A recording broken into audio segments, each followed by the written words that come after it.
Saksakallan gunarnavasya Vande Guru Sri Charanarabindam.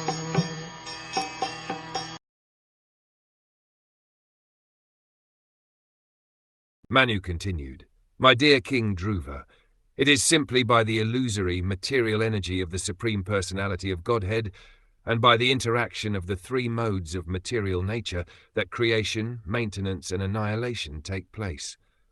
First, creation takes place with the ingredients of the 5 elements of material nature. Then, by the interaction of the modes of material nature, maintenance also takes place. When a child is born, the parents immediately see to its maintenance. This tendency for maintenance of offspring is present not only in human society, but in animal society as well. Even tigers care for their cubs, although their propensity is to eat other animals.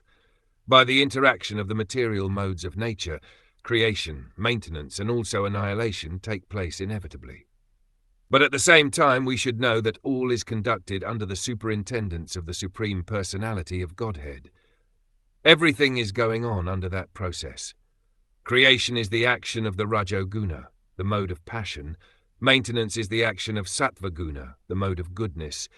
And annihilation is the action of Tamoguna, the mode of ignorance.